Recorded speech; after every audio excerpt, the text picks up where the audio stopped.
Pendant 2 heures, Emmanuel Macron a répondu aux questions des journalistes de TF1 et de LCI Audrey Crespo-Mara et Darius Rochebin. Le chef de l'État a regretté d'avoir blessé des gens, mais défendu ses choix, notamment sur une réforme des retraites repoussée à cause du Covid-19 mais qui reste indispensable.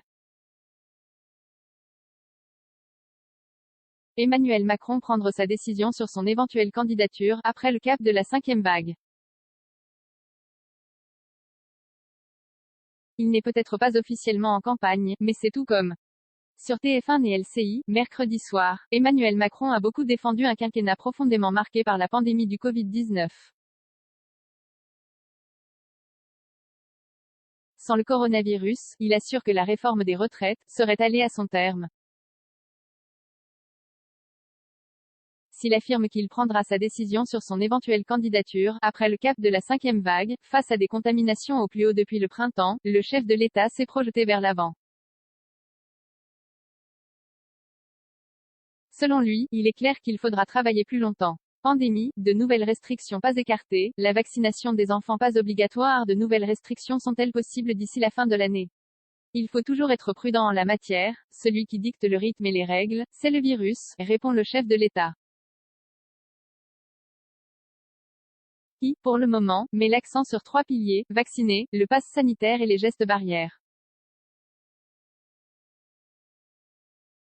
Face à la menace du variant Omicron, tous nos compatriotes doivent aller vers cette 3e dose de rappel, insiste Emmanuel Macron, qui invite également les non-vaccinés à se faire immuniser.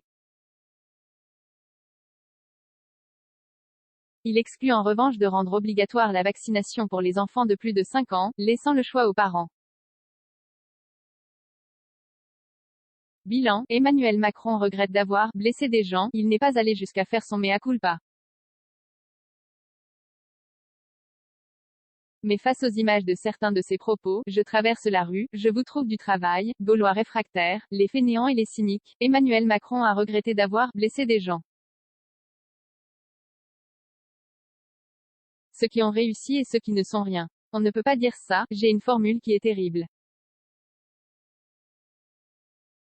J'avais une volonté de bousculer, de faire bouger les choses, mais maintenant je garde la volonté de bousculer sans blesser. Sur Alexandra Benalla, il juge que son ancien chargé de mission n'a pas été protégé au-delà de ce qu'il devait l'être, estimant que la procédure judiciaire a établi qu'il n'y avait pas de système parallèle.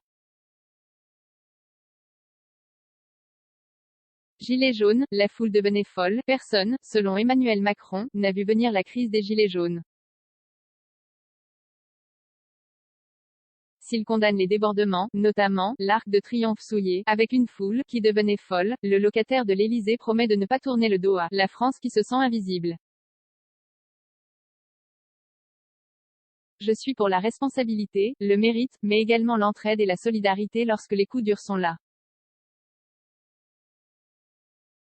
Réforme des retraites, il est clair qu'il faudra travailler plus, sans la pandémie, Emmanuel Macron est catégorique, la réforme des retraites serait allée à son terme.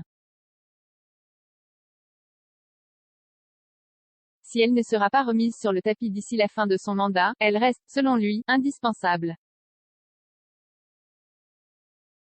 En cas de réélection, le locataire de l'Élysée plaide pour une version modifiée sur 3 points. Il est clair qu'il faudra travailler plus longtemps. Pour répondre à la crise du financement, il sera nécessaire d'adapter ce temps aux difficultés des tâches, et aussi aller vers une sortie des régimes spéciaux, avec une réduction à 3 régimes.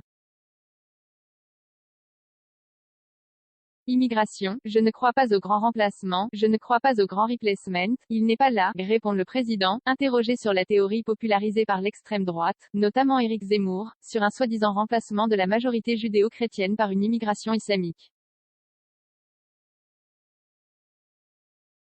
Mais, reconnaît Emmanuel Macron, ces dernières décennies, nous n'avons pas bien intégré, on a ségrégué notre pays. L'autre difficulté, c'est que l'immigration augmente, poursuit Macron, promettant notamment de s'attaquer au trafic et aux passeurs. Candidature, une décision prise après le cap de la 5e vague, y pense-t-il en se rasant? Si votre question est est-ce que vous avez de l'ambition pour le pays au-delà d'avril prochain? D'évidence, répond le chef de l'État. Mais avant de se décider sur une éventuelle candidature à sa propre succession, il veut passer ce cap de la 5e vague de la pandémie. Pour pouvoir prendre des décisions difficiles. Un commentaire 0 partagé sur Messenger, partagé sur Facebook, partagé sur Twitter, partagé sur Flipboard, partagé sur Pinterest, partagé sur LinkedIn, envoyé par mail, sauvegarder une faute. Imprimé.